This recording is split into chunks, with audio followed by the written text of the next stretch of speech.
ఇప్పుడు ఈ కార్యక్రమం ఉద్దేశం మాట్లాడవలసిందిగా సీనియర్ అడ్వకేట్ సురేంద్రరావు గారిని కోరుతా ఉన్నాం.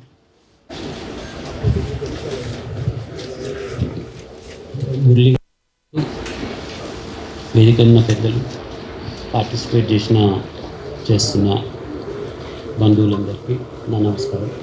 ఇప్పుడు మురళి గారు మాట్లాడుతూ ఈ నక్సలైట్ నరమేధము అని అంటే చాలామంది కొత్త జనరేషన్ వాళ్ళకి తెలియదు, ఎందుకనంటే ఎస్పెషల్లీ క్యాంపస్లో ఉన్న వాళ్ళకి ఇప్పుడు అంతగా ఈ వైలెన్స్ యొక్క స్వరూపం తెలియదు కాబట్టి వాళ్ళు ఆశ్చర్యపోతున్నారు ఇదేం సబ్జెక్టు ఆ టైటిల్ అనేది.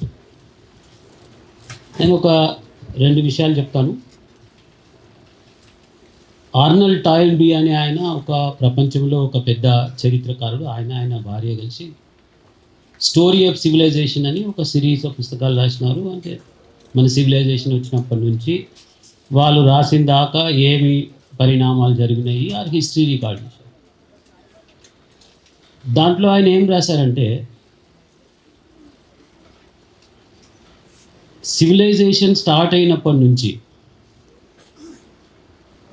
ఏదైతే ఈ భారత ఖండంలో Mughal invasion or Islamic invasion ఏదైతే జరిగిందో, that is the bloodiest chapter in the history of civilisation అని చెప్పాడు. అంటే ఇది అతి కిరాతకమైన చాప్టరు మొత్తం హ్యూమన్ సివిలైజేషన్లో అని చెప్పాడు. అంటే అంతమందిని చంపారు, అంత కిరాతకం చేశారు. సో ప్రాబబుల్లీ తర్వాత ఈ వర్డ్స్ ఈ లెఫ్ట్ గవర్నమెంట్స్ కానివ్వండి ప్రపంచంలో, ఆర్ లెఫ్ట్ ఆర్గనైజేషన్స్ కావచ్చు, ఏవైతే వైలెన్స్ చేశారో ఆ వైలెన్స్లో ఎంతమంది అయితే చనిపోయారో, probably that is the second bloodiest chapter in human civilisation. ఒక మోడెస్ట్ ఎస్టిమేట్ ప్రకారము లెఫ్ట్ గవర్నమెంట్స్, అది రష్యాలో కావచ్చు, చైనాలో కావచ్చు, ఇంకెక్కడైనా కావచ్చు, 150 మిలియన్ ప్రజలను చంపేశారు అనేది హిస్టరీలో రికార్డ్ అయిన ఒక statistics. If you go to Google, if you go to any website, you will see that around 150 million people were killed by left governments. This is only the violence by the governments. You have to add the violence by left organizations to this. So if you consider all this, probably this is the second bloodiest chapter in civilization. కాబట్టి ఈ particular ఏదైతే ఈరోజు nomenclature for మన meeting ఉండిందో, నరమేధం అనేది definitely it is a justified topic. Coming to ఈ నక్సలిజం అనేది, or rather I would say that Naxalism is nothing but another extreme facet of leftism proposed by Marx. So before I proceed, Mao was very humanist. I would say that చాలా మందికి Mao అంటే తెలియకపోవచ్చు, or Mao life గురించి. There is a very popular saying in English. If somebody is not a Marxist in his young age, there is something wrong in his heart. If he continues to be a Marxist after a particular age, there is something wrong in his brain. So Marx violence with అన్నిటికంటే ఎక్కువ he tried to analyze the historyలో ఏం జరిగింది అనేది కొంత record చేశాడు. He was guided with a very fond idea of సమాజంలో equality ఉండాలా, ఇవన్నీ ఏదైతే తారతమ్యాలు ఉన్నాయో ఉండొద్దు అనే ఒక కైండ్ ఆఫ్ ఐడియలిస్టిక్ ఫిలాసఫీ రాసినాడు ఆయన. ఈ ఐడియలిస్టిక్ ఫిలాసఫీని కొందరు తీసుకొని వాళ్ళు పవర్లోకి వచ్చినప్పుడు, మార్క్స్ ఈ ఫిలాసఫీ రాసినప్పుడు ఆయన మెకానిజం రాయలేదు, ఆయన ఓన్లీ ఒక ఐడియలిస్టిక్ ఫిలాసఫీ రాసినాడు. మనం అంటాం కదా నార్మల్లీ ఆటోఫియన్ ఫిలాసఫీ. అంటే అందరూ మంచిగా ఉండాలి, అంతా బాగుండాలి, అందరూ ఉండేది ఒక utopian philosophy. Marxism also to some extent is utopian philosophy. ఎప్పుడైతే ఈ ఫిలాసఫీని కొంత ముందుకు తీసుకుపోయి గవర్నమెంట్స్ ఏవైతే వచ్చినాయో, మీరు ఫస్ట్ తీసుకుంటే you take it to Russia. రష్యాకు వచ్చేటప్పటికి అక్కడ లెనిన్కు మార్క్స్ దీన్ని ఎట్లా ఇంప్లిమెంట్ చేయాలి, ఏం చేయాలి అనే ఒక కైనెటిక్స్ లేవు. సో ఆయన ఇష్టం ఉన్నట్టు దాన్ని ప్రాక్టికల్గా ఆయనకి ఏం అవసరమో దాన్ని బట్టి మార్చుకున్నారు. అది మార్క్సిస్ట్ లెనినిజం అయిపోయింది. సో బేసికల్లీ లెనిన్ కానివ్వండి or Marx philosophy first start అయినప్పుడు it was basically a European mind dominant philosophy. ఈ మార్క్సిజం ఎప్పుడైతే యూరోప్ని ఇన్ఫ్లుయెన్స్ చేసిందో ఆ టైంలో ఈ ఇండస్ట్రియల్ రెవల్యూషను ఇదంతా తారతమ్యాలు, ఒకసారి అంతవరకు ప్రజలు చేతితో పనిచేసే వాళ్ళు, సడన్లీ మెషిన్స్ వచ్చాయి సైంటిఫిక్ రెవల్యూషన్ తర్వాత. సో సడన్లీ చాలామందికి ఉద్యోగాలు పోయాయి, చాలామంది పేదోళ్ళు అయిపోయారు, రకరకాల ప్రాబ్లమ్స్ వచ్చినాయి. దెన్ దిస్ మార్క్సిస్ట్ ఫిలాసఫీ యూరోప్లో కొంతవరకు బాగా ఇన్ఫ్లుయెన్స్ చేసింది. అండ్ బేసికల్లీ అక్కడంతా కూడా ఇండస్ట్రియల్ వర్కర్స్ బేస్ చేసుకొని మార్క్సిస్ట్ ఫిలాసఫీ వచ్చింది. అండ్ మార్క్సిస్ట్ ఫిలాసఫీ ఎంతవైతే యూరోప్లో ప్రాక్టీస్ చేశారో అంతవరకు అక్కడ వాయిలెన్స్, ఈ చంపడాలు ఇవన్నీ లేదు. They were basically Marxist influenced socialist. They wanted to participate in the system. They want to change the system from inside. Then రష్యాకు వచ్చింది. రష్యాకు వచ్చేటప్పటికి కొంత agrarian society, then industrial society. ఆయనకు అనుగుణంగా మార్చుకున్నాడు. అది మార్క్సిజం లెనినిజం అయిపోయింది. దెన్ చైనాకు వచ్చేటప్పటికి టోటల్లీ అగ్రేరియన్ సొసైటీ. వాళ్ళు basically agriculture based society. So దానికి వచ్చేటప్పటికి వాట్ ఎవర్ ఫిలాసఫీ మార్క్స్ చెప్పాడో, లెనిన్ చెప్పాడో ఇంప్లిమెంటేషన్కి అది చైనాకు పనికిరాలి. ఎందుకంటే నీకు ఇండస్ట్రియల్ బేస్డ్ వర్కర్స్కి, అగ్రేరియన్ వర్కర్స్కి మెంటాలిటీలో డిఫరెంట్ ఉంటుంది, అవుట్లుక్లో డిఫరెంట్ ఉంటుంది, అంత డిఫరెంట్గా ఉంటుంది. కాబట్టి ఇక్కడికి వచ్చేటప్పటికి మావో తనకేది అవసరమో ఆ పర్టికులర్ ఫిలాసఫీని అడాప్ట్ చేసుకున్నాడు. అది మార్క్సిస్ట్, లెనినిస్ట్, మావోయిస్ట్ సిద్ధాంతం అయితే. So ultimately I don't deny that some of the leaders who are influenced by Marxism, వాళ్ళ విధానం తప్పు అయితే జరిగింది కావచ్చు, కానీ వాళ్లకు మనసులో సమాజానికి ఏదో చేయాలి అనే ఒక తపన ఉండేది. కానీ ఎలా అయితే ఇది కాలానుగుణంగా మారుతూ వచ్చిందో చాలామంది, ఇప్పుడు ఇండియా ఎస్పెషల్లీ ఇండియన్ కాంటెక్స్ని తీసుకుంటే earliest leaders in Marxist movement influence అయిన వాళ్ళు కొంత గొప్ప, they had some kind of love for society. దీన్ని ఏం చేద్దామని ఒక సీరియస్ థింకింగ్ ఉండేది వాళ్ళు కూడా. బట్ స్లోగా ఏమైపోయింది, లంపన్ ఎలిమెంట్స్ జాయిన్ అయిపోయారు దాంట్లో. These movements were not in the hands of the intellectuals. Intellectuals, I am not referring to Harigopal or something, they are all opportunists. The people who really worked in the field, వాళ్ళ దగ్గరికి వెళ్ళి స్లోగా leadership slip అయిపోయింది. And so సైకాలజీలో ఒకటి ఉంటుంది, టైరనీ of inferior mind. అంటే మీరు ఒక ఆర్గనైజేషన్ కావచ్చు, ఎక్కడైనా కావచ్చు, ఒక ఇన్ఫీరియర్ మైండ్స్ అందరికీ కలిసి ఒక గ్రూప్గా తయారవుతారు. They don't tolerate the superior minds. So స్లోగా everything goes in to their hands and they will see that ఈ మనుషులందరినీ కిందికి ఎట్లా గుంజేద్దాము, మన దాంట్లో ఎట్లా కలిపిద్దాము, వీళ్ళకి ఎందుకు అంత గొప్ప మనకంటే ఎక్కువ అనే ఒక mentality. That is normally every society we see. So స్లోగా ఈ మార్క్సిస్ట్, ఈ నక్సలైట్ మూమెంట్ కావచ్చు, అన్ని మూమెంట్స్ కూడా ఒక లంపెన్ ఎలిమెంట్స్ చేతిలోకి వెళ్ళిపోయినాయి. ఏ లెవెల్కి వెళ్ళిపోయినాయి అంటే ఫిలాసఫీ లేదు, ఏం లేదు. అంటే నేను ప్రాక్టికల్గా I come from such place where ఒక పర్టికులర్ టైంలో there used to be parallel government. Police ఎవడు ఏం చేయడు, గవర్నమెంట్ ఏం చేయడు, ఏమీ చేయదు, వాళ్ళు ఏం చేస్తే అదే రాజ్యం. ఊర్లలో ఇర్రెస్పెక్టివ్ ఆఫ్ ఆ ఊరిలో పెద్ద మంచోడా చెడ్డోడా అనేది ఏమి సంబంధం లేదు. ఆ ఊరిలో ఒక నలుగురు యూత్ ఉంటారు. వాడికి ఎప్పుడో ఒకసారి వాడితో ఇంక పడది, వాడి వీడిని అదే ఏదో అని ఉంటాడు, లేకపోతే ఏదో ఒక విషయంలో వానికి డిఫరెన్సెస్ ఉంటాయి. సో ఈ ఫస్ట్ టార్గెట్ ఏంటిది అంటే ఆ ఊరిలో ఆ పెద్దోడు వీడికి వానికి పడదు కాబట్టి. దీంట్లో ఫిలాసఫీ లేదు, ఐడియాలజీ లేదు, వాడు చెడ్డోడు కాదు, ఏమీ లేదు. సో ఈ లెవెల్కి ఒక స్టేజ్లో నక్సలిజం వెళ్ళిపోయింది. అంటే I can only say about Telangana, because Telangana నేను ఉన్నాను కాబట్టి చూసినాను కాబట్టి. వేరే ప్లేసెస్లో కూడా అలాగే జరిగిండొచ్చు.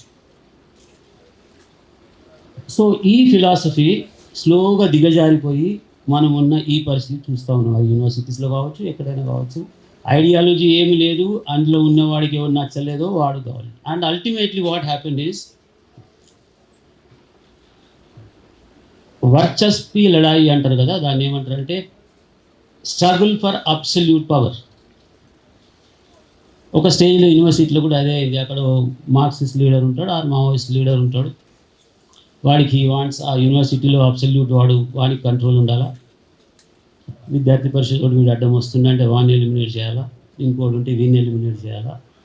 ఆ పరిస్థితికి వచ్చేసింది నక్సలిజం అనేది.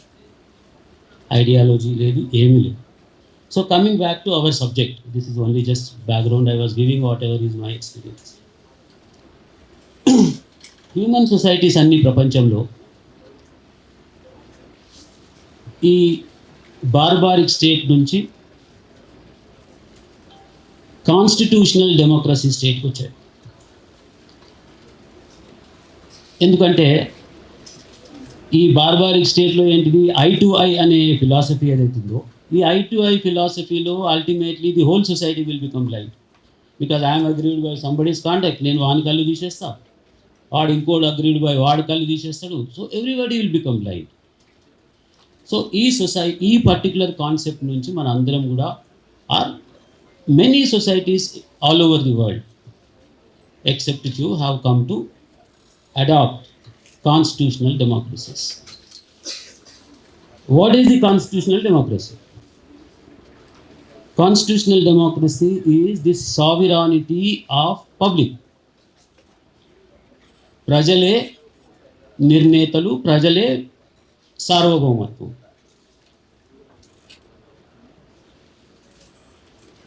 సో కంట్రీస్ అంటే ఈ డెమోక్రసీ ఎవల్యూషన్లో కూడా if you see, there are two kinds of democracy: representative democracy or popular or direct democracy. Direct డెమోక్రసీలో మీరు ఒక కాలంలో చూసుంటే గ్రీస్లో జరిగేది. స్మాల్ ప్రిన్సిపాలిటీస్ ఉన్నప్పుడు ఆ ఊరిలో ఉన్న ఆ ప్రిన్సిపాలిటీస్ ఉన్న అందరూ కూడా ఆ మీటింగ్లో పార్టిసిపేట్ చేసి ఒక ఇంపార్టెంట్ డెసిషన్స్ మీద డెసిషన్ తీసుకునేది. But that is not possible in today's world. కాబట్టి ఏం చేసినాం, we adapted to representative democracy. అంటే ప్రజలందరూ కలిసి మాకు వీడు నచ్చుతాడు, వీనికి మేము మనల్ని గవర్న్ చేసే బాధ్యత వీడికి ఇస్తాము. ఈ బాధ్యత ఎలా, వాడి ఇష్టం ఉన్నట్టు కాదు. His mandate is the limitation of the constitution. కాన్స్టిట్యూషన్లో ఏదైతే రాయబడి ఉన్నదో దాని ప్రకారమే నువ్వు మమ్మల్ని రూల్ చేస్తావు. ఈ కాన్స్టిట్యూషన్ అనేది ఏంటి మళ్ళీ, it is nothing but the will of the people. అంటే ప్రజల యొక్క ఒక విల్. ఈ విల్ కాలానుకూలంగా మారిస్తే మారవచ్చు, సందర్భాన్ని బట్టి అవసరాన్ని బట్టి మారుతుండొచ్చు. బట్ ఏదైతే మెజారిటీ పీపుల్ విల్ ఏదైతే ఉందో ఇది ఈ సొసైటీని రూల్ చేస్తుంది. ఈ రూల్ చేస్తాడు, వీని చేతిలో ఇది మేము ఈ డ్యూటీ పెడుతున్నాము అనేది ఒక అడాప్షన్ చేసుకున్నాము. For what? కాన్స్టిట్యూషనల్ డెమోక్రసీలో greatest good for greatest numbers of people. That is the guiding principle in any constitutional democracy. And to achieve by what? Create the difference in society without violence. And this I am not saying just like as introduction. It is the part of the mandate of our own constitution. Article 9 ఉంది. Now what? ఈ రోజు నక్సలైట్లు మాట్లాడేదానంతా article 9 గురించి. Freedom of expression, freedom to form unions or societies, or freedom to do this, that, all those things you will find in Article 19. But they don't say there is one important aspect in Article 19. Article 19 says that you can form societies, you can express freely and all those things, but without arms. That is there in the 19 itself. The moment you try to say that I fight with arms,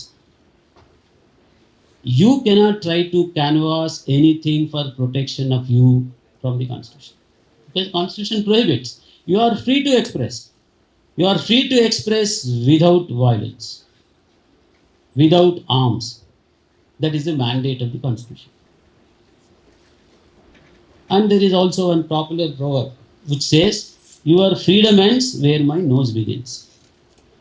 అంటే ఈ ఇంగ్లాండ్లో అదంతా చాలా unexpected rains వస్తూ ఉంటాయి. Everybody will carry A umbrella. ఆ normally umbrella పోయేటప్పుడు ఏం చేస్తారంటే ఆ వర్షం పడినప్పుడు చేతిలో పట్టుకుని ఇట్లా ఇట్లా తిప్పుతూ ఉంటారు. సో దిస్ పాపులర్ ఈ సామెత ఎందుకు వచ్చింది అంటే, నువ్వు తిప్పొచ్చు కానీ నీ ఫ్రీడమ్ ఎంతవరకు తిప్పొచ్చు అంటే నా నోస్కు తగలకుండా నువ్వు తిప్పొచ్చు, అంతదాకా నువ్వు తిప్పొచ్చు. సో డెమోక్రసీలో your freedom also ends where my right begins. You are free to express yourself but without conflicting my own right. So you cannot say under democracy that నాకు ఈ రైట్ ఉన్నది కాబట్టి నేను వితౌట్ లిమిటేషన్ ఎక్స్ప్రెస్ చేస్తాను. I will also conflict with your right cannot be a constitutional principle. And you cannot also take now that నేను constitution ప్రకారం మీరు ఇది చేస్తున్నారు అది చేస్తున్నారు. Your protection under constitution ends when you violate it. And the second thing is, in democracy and representative democracy law, it is the duty of the representative government to protect the liberty of every citizen, not only a group of citizens called Naxalites. It may be ABP, it may be Congress, it may be BJP, it must be anybody else. Everybody is a citizen. His rights protection is the constitutional mandate of the elected government. As long as you are working within the limits of the Constitution, you have all the guarantees. But once you violate this, state will step in. Because state has the onerous responsibility under the constitutional mandate to protect the citizen. నువ్వు arms పెట్టుకొని నేను సొసైటీలో పోయి ఇట్లా పోయి చేస్తాను, నేను వాడిని థ్రెటన్ చేస్తాను, the very presence of the sophisticated arms in your hand will definitely influence other citizen. వాడిని థ్రెటన్ చేస్తుంది, వాని ఎగ్జిస్టెన్స్ని థ్రెటన్ చేస్తుంది. వాని ఎక్స్ప్రెషన్ వాళ్ళు చెప్పలేకపోతాడు. నీ చేతిలో ఆర్మ్ ఉన్నది, ఎందుకంటే నువ్వు వేరే ఎక్స్ప్రెషన్ చెప్తే నువ్వు ఏం చేస్తావో వాడికి భయం. So law and order and public order under article 256, if I am correctly, 256 is the mandate of the Constitution, a responsibility cast on the state union government and the state government. So you cannot say that నేను అడవిలో పోతాను, లేకపోతే వాణి చంపేస్తాను, లేకపోతే వీళ్ళు పెడతాను, నేను arms పెట్టుకొని తిరుగుతాను. The very presence of arms in your hand is the violation of Article 19. You are going a step forward. Not only you are possessing arm, but you are also threatening somebody, killing somebody. And you want the state to remain silent? If the state remains silent, they are oblivious to their constitutional mandate. 256 says that it is the duty of the state to maintain public order and law and order. And your conflict with state.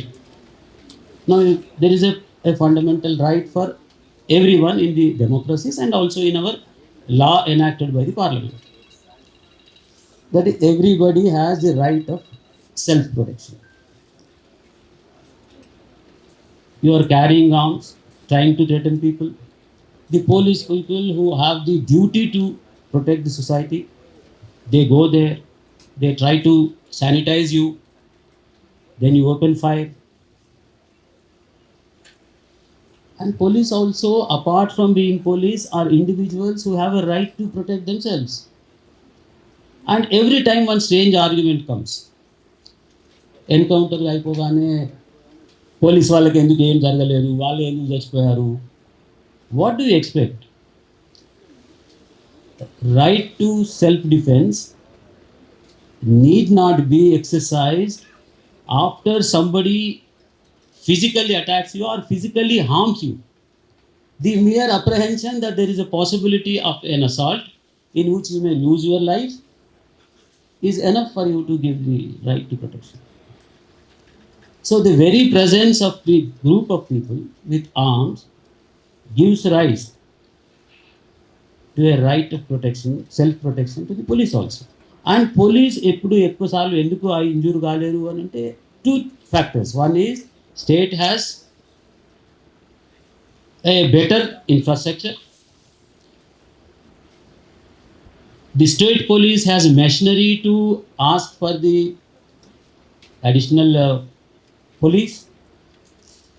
They have sophisticated weapons, intelligence, everything. So obviously a fight between two unequals would result definitely to advantage of a person who is in a better position. Then you cannot complain that నా దగ్గర జరగలేదు, నేను చనిపోయినాను కానీ వాడేవాడు చనిపోలేదు అనేది it's no argument at all. So state has a fundamental right to protect people and to keep law and order and public order. Therefore encounter అయిన ప్రతిసారి విక్టిమ్హుడ్ ప్లే చేసి, అంటే మేము మాత్రమే చనిపోయినాడు police, there are instances where police also died or police also injured, that's a different matter. Many times there may not be any kind of injuries on police party. That does not mean that the encounter is false or encounter is stage managed and all those things. Now coming to this kind of if you see the history of Naxalism in India, 67 ప్రాంతంలో చారు మజుందార్ తర్వాత నక్సలిజము కొంచెం ఎక్కువగా ఇండియాలో propagate అయింది. And the declaration of the Charu Majumdar is that we don't believe in this government, we don't believe in this parliament, we don't believe in this constitution. These are the words which are spoken by Charu Mazumdar and carried forward by many of the Naxalite splinter elements కావచ్చు, ఎన్నో groups వచ్చినాయి, అందరూ కూడా same philosophy చేశారు. You have no right to complain about the violation of the constitution. You don't believe anything in the constitution or parliamentary law or parliament itself.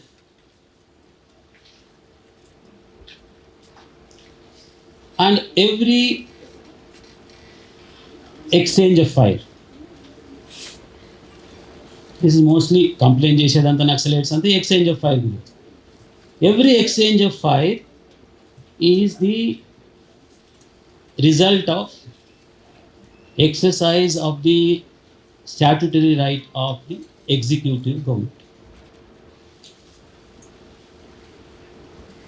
Even the constitution says that deprivation of the life or liberty cannot be done except in accordance with the procedure established by law. Parliament has passed laws, IPC form lagavachu, Unlawful Activities Prevention Act కింద కావచ్చు, several acts and several states have also passed. So under that act your existence is banned, your activity is banned. In spite of that, if you try to do the activity, it is unlawful, and the state has a right to curb this unlawful activity. Therefore, your deprivation of life or liberty is in accordance with the law passed by the parliament.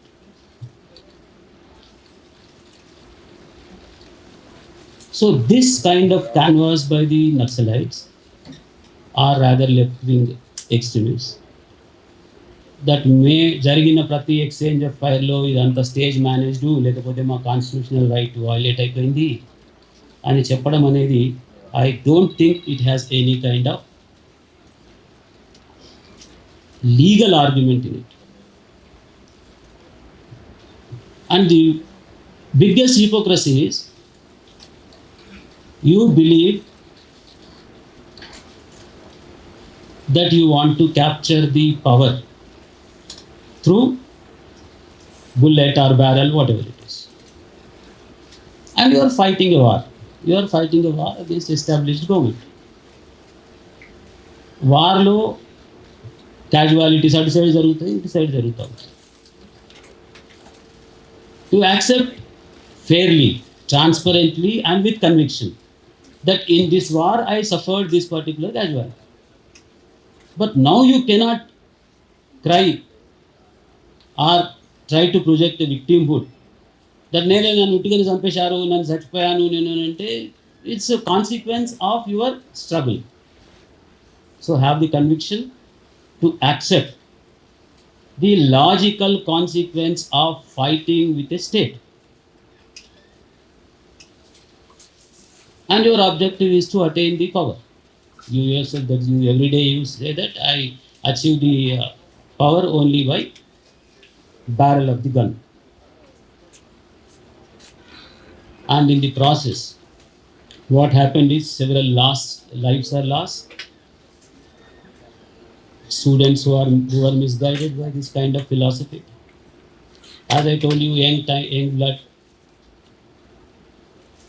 So their heart obviously will respond to this kind of misleading, divertive tactics of this particular left people.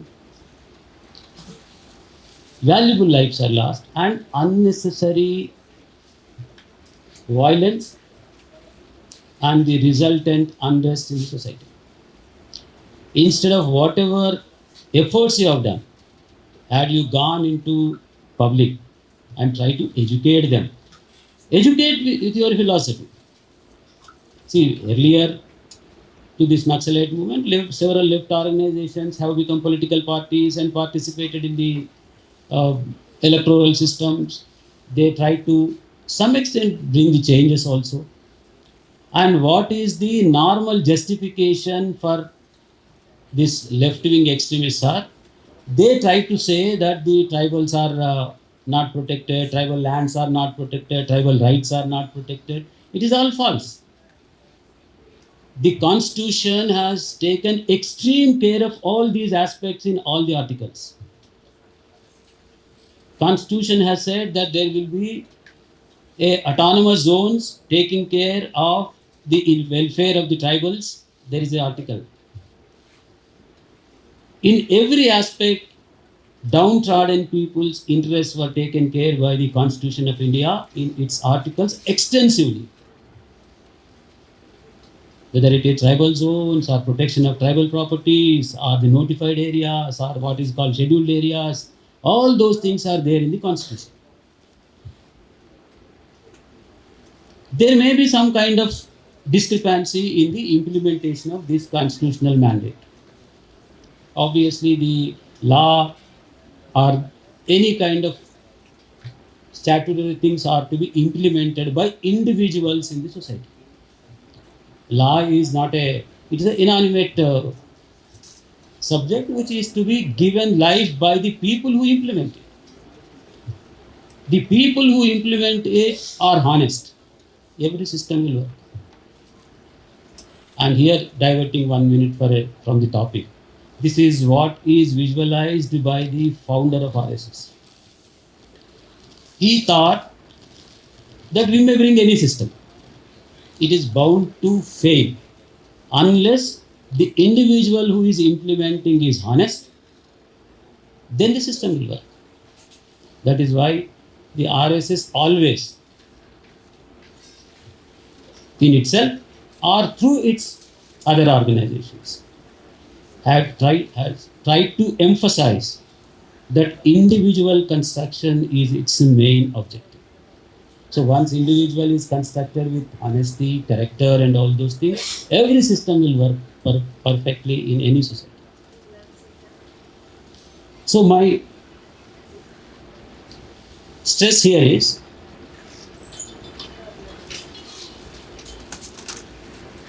that these leftist organizations who try to say that our constitutional rights are violated and all those things, they forget that there is a chapter in the Constitution what is called the directive principles of state policy,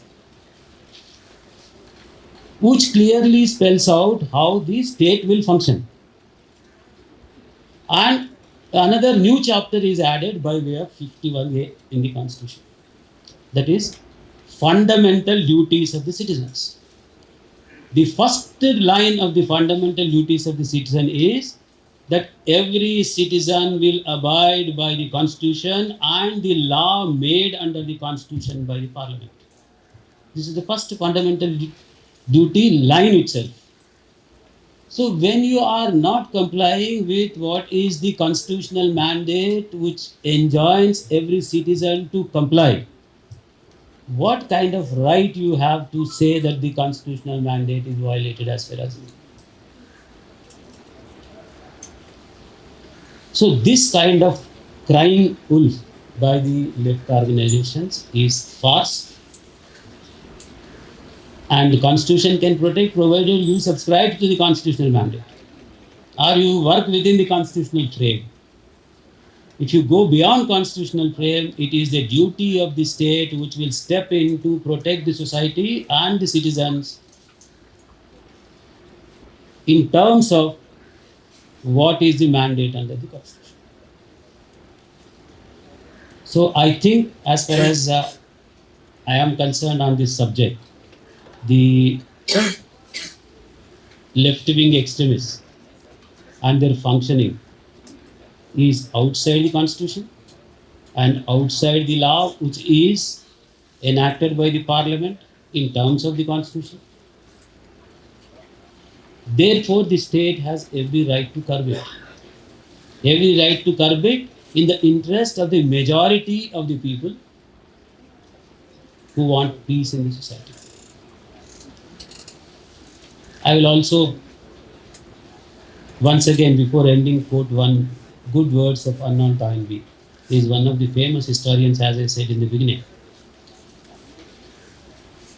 The sum and substance of his saying is,